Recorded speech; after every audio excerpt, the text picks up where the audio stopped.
This is a video about controls, and we're going to be talking about 3 different types of controls: a date picker, a color picker, and just a regular picker.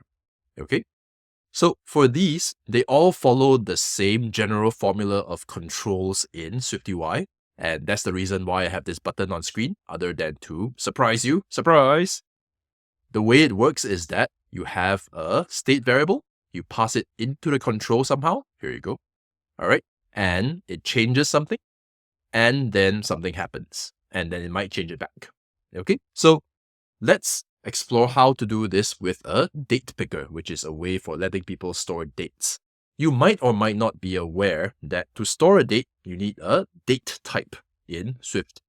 And that sounds like a lot of things to try and figure out just to get a date picker on screen. So I'm going to go online and try and get some example code.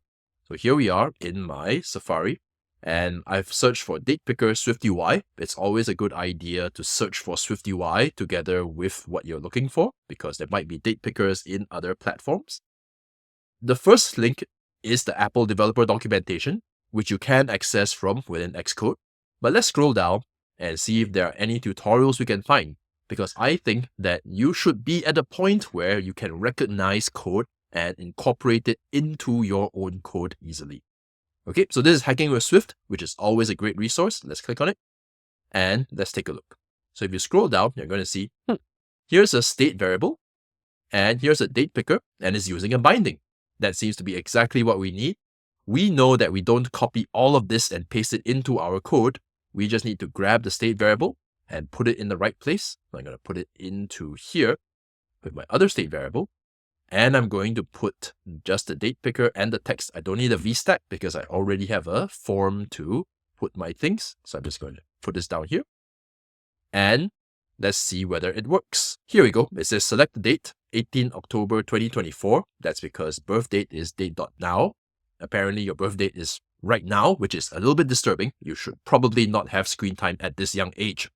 But anyway, let's tap on this. It summons a standard iOS date picker, which is something that you just get for free by typing in date picker. And it's really convenient. Most people know how to use it. They know how to tap on certain parts of it to go back a certain month, or tap on this to change the date.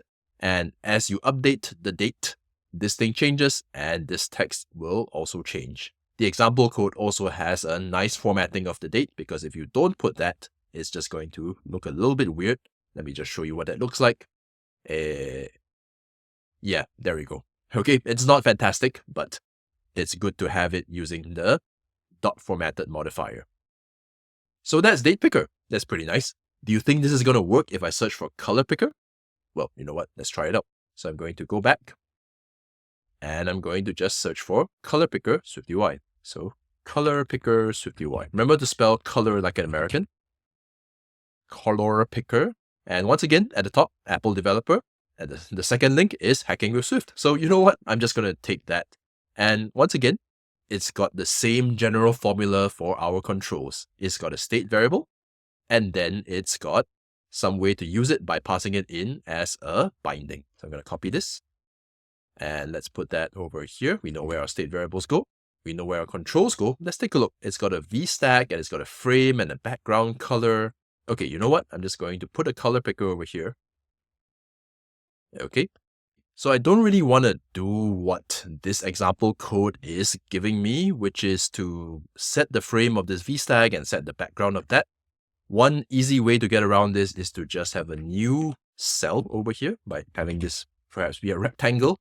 And I'm going to set this with a foreground style of EG color. Okay, so if all goes well, this should be red to begin with. And if I tap on this, I should get the standard iOS color picker, where you can choose from grid, spectrum, and sliders. It's pretty remarkable that you get all this functionality for free without having to program it yourself. And you close it, and now the color is set to this nice little purple color. All right, so once again, same formula. Get a state variable, pass it into the picker as a binding. The binding changes it, and now you can use it in the rest of your code. All right, let's see if we can go 3 for 3 on Googling for things, or in this case, searching DuckDuckGo for things. And let's just get a picker example, SwiftUI.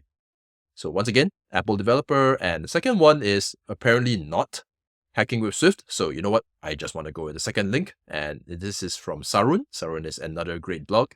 Do note that some of these examples are from a while back. 3 years is a bit of time. So I'm actually going to go back and I'm going to go see if hacking with Swift has a bit more recent of an example. So over here, this one says it was updated for Xcode 16, which is the version that I have, and is December from 2022. So let's try that. So down here, I'm going to choose var colors equals to this array and a state variable for it. So let's try that. Paste this over here. We know that it should go here because it's outside his var body sum view. And down here, we don't need the vstack, but we do want the picker as well as all this code inside it. So I'm just going to go down here and paste this. And there's a lot going on over here. It says that inside the picker, you need to have a for each. And what happens is that you run through all the different colors, red, green, blue, and tartan. And these are provided to the picker as options. Okay. And when you select one of them, it will actually update the selected color state variable to that value. Okay. So let's try this. If I tap on this, I choose green. Okay. That didn't quite work, but I think that's something to do with my simulator being a little bit wonky. It should be fine. Please try it out on your own and see if you get any issues. But the key thing over here is that this is how pickers work. You have a state variable, you pass it in as a binding, and in theory, it should change the binding when you tap on it. All right, so that's it for this section on controls and pickers.